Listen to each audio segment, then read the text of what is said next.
Welcome back, MTG Joe here. Today we are going to look at the weekly metagame breakdown, looking at the best decks in standard best of one up to Mythic rank. So we're going to be focusing really just on the Mythic rank today. There's about a week left in the season, so folks are grinding to a top finish, trying to secure that top 1200 Mythic rank. So we're going to look at seeing what the ladder looks like at Mythic rank in terms of deck diversity and then the win rates of the decks themselves. We're getting the data from Untapped.gg, what you see on the screen. Tool that tracks your win rates, deck collections, tracks other users, pulls it all together in a nice little stat package. Link for Untapped is in the video description if you want to use it. All these deck lists will be in the video description, and a bunch of different ways to support the channel, whether liking on social media, other means are all listed in the video description. So that's where you're going to find all the details. So we're going to jump in, but I have a question for you to start off. What are your thoughts on this Final Fantasy set?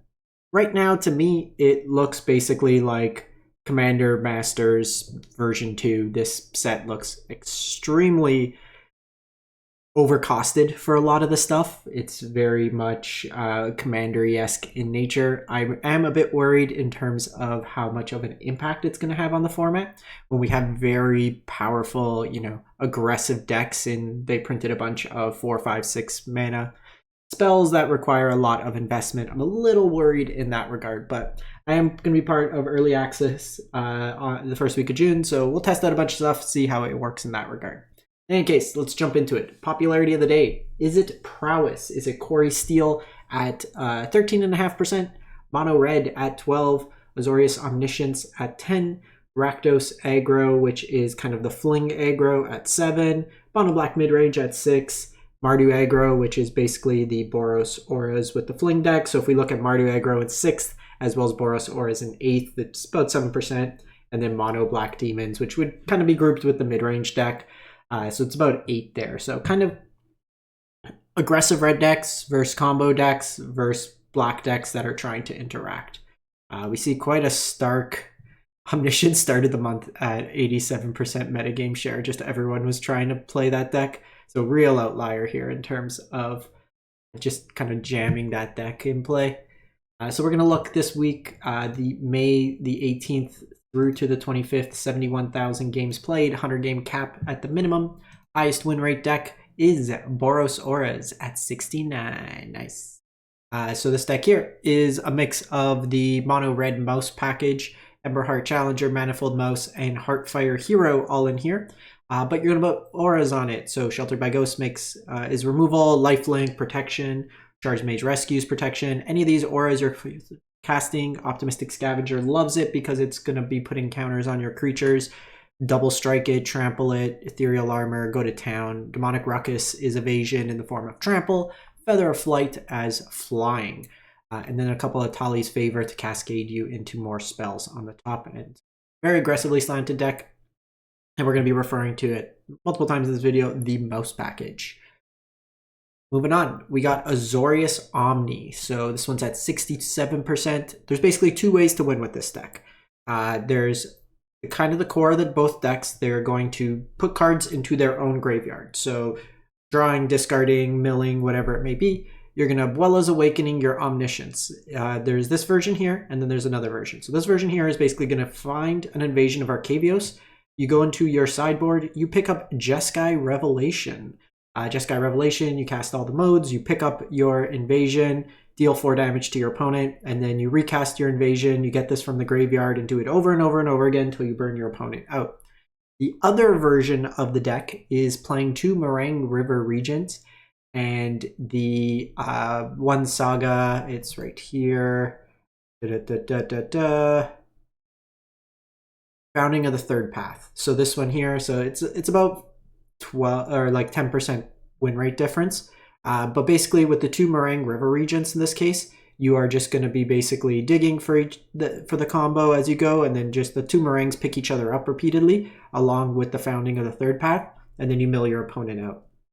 You also have the ability, if you mill this over or it gets destroyed, you can Abuela's it back and then pick it up again. So there's that kind of element of it. The rest of the cards are situational if you need them, but for the most part, you are going to be Jeskai Revelationing to your heart's content.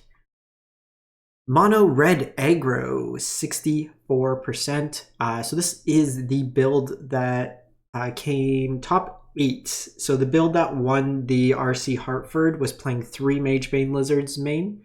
So this one here is up to the 4th, but pretty close to the list that it is. Basically, the difference is they're not playing the Scorching Shot, instead playing this here. I actually brought this to FNM 1-2-1. I lost to Demir Midrange in 3 games, but I was playing the Magebane's main as well. So Magebane Lizard is in here for the Cori Steel matchup predominantly. So if a deck is playing multiple, it incidentally also hurts the Omni deck a lot. So think every spell they cast that turn, it adds on an extra point of damage. So first spell, they take 1 damage, then 2 damage, then 3 damage, then 4. So if they're trying to churn through their deck, they're just taking a lot of damage.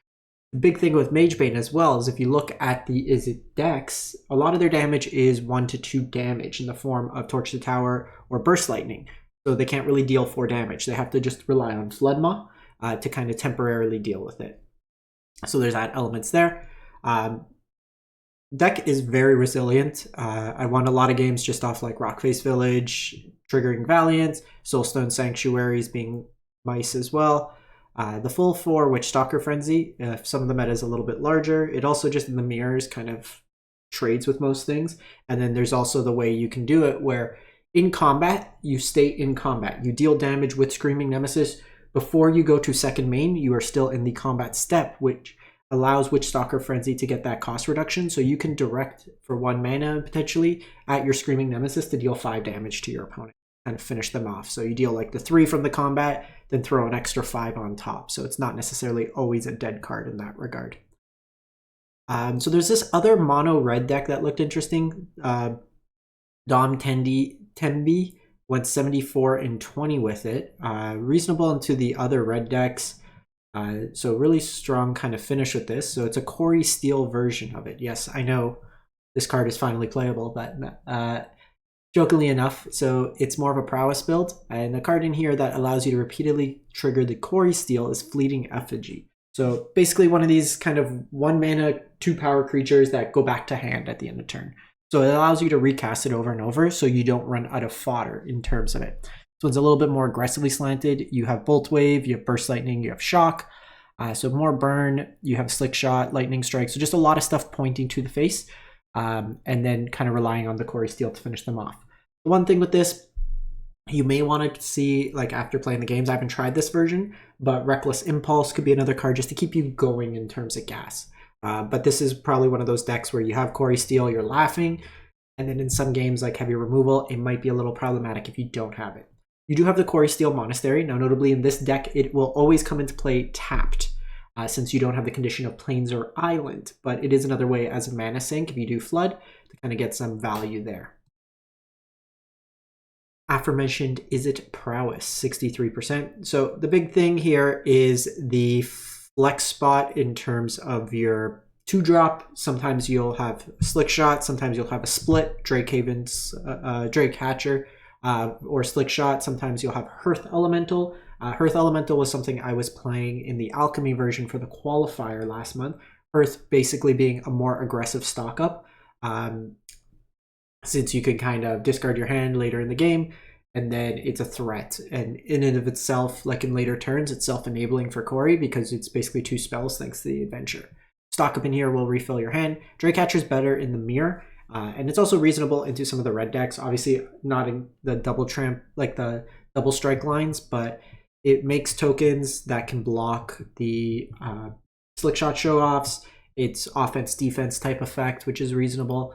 3 Flood Maws, we're seeing Torch the Tower, Overburst Lightning, so a little bit more interaction with the exile, and then a bunch of cantrips, your Monstrous Rage, a Braid as a concession to the mirror as well. Mono Black Midrange, 63%. So this is your demon deck. So combo of Unstoppable Slasher, Bloodletter of Aclazots.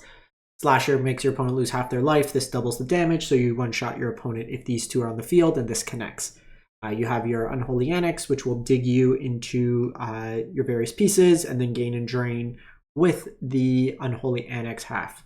Archfiend Adras is another demon for this package, along with the Soulstone Sanctuary. The rest of the deck is a bunch of removal. I would rather play Go for the Throat than Shoot the Sheriff.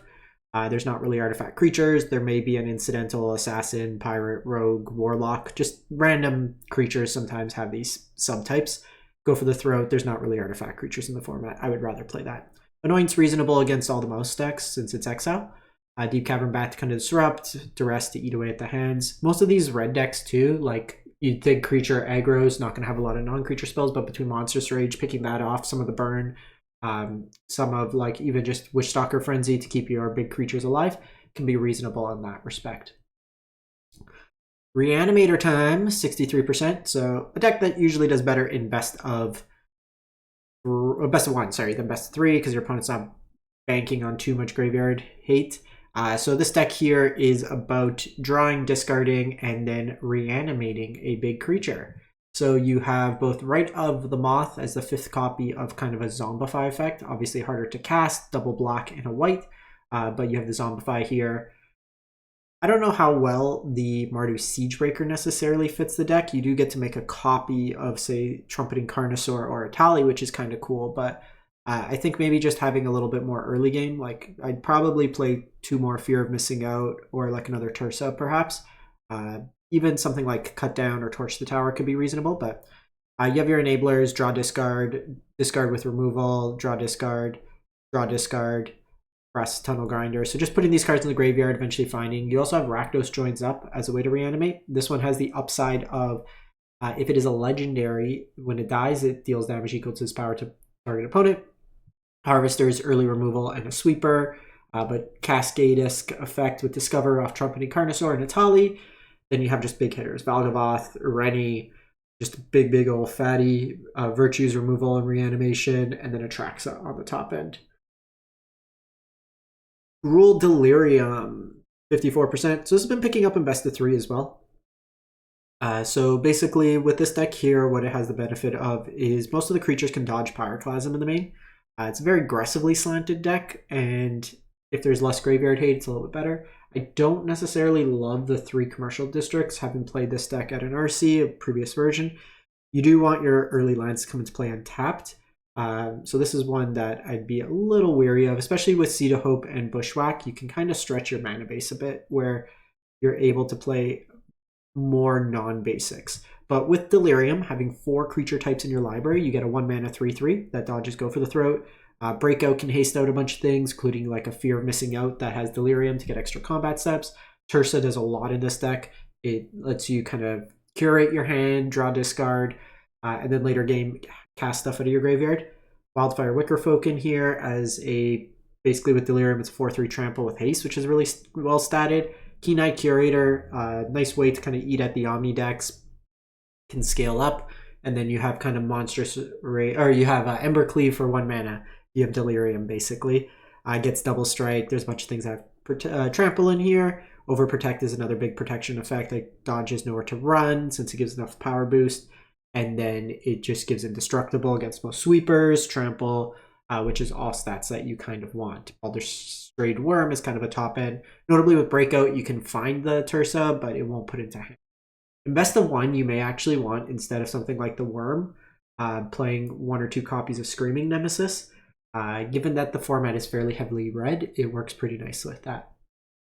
And then the last deck, so this one is from Yoons, another deck that recently got Mythic. They went 165-19 for 58% win rate.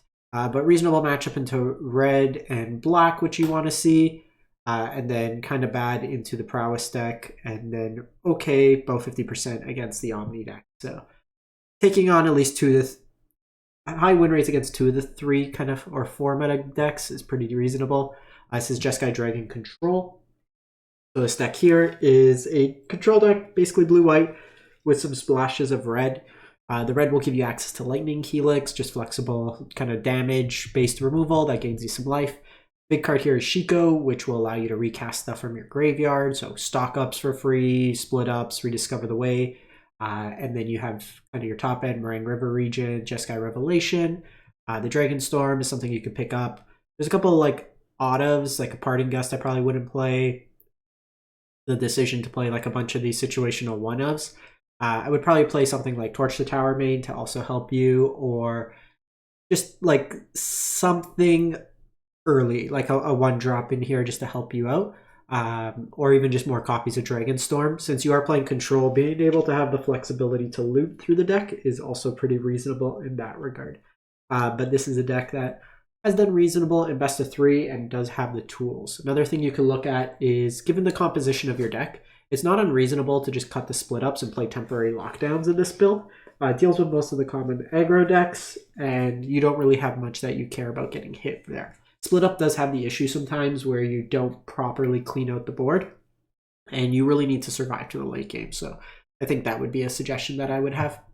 That's it for the week. Let me know what you've been playing, what you've been liking, and good luck to the final push. Thanks for watching.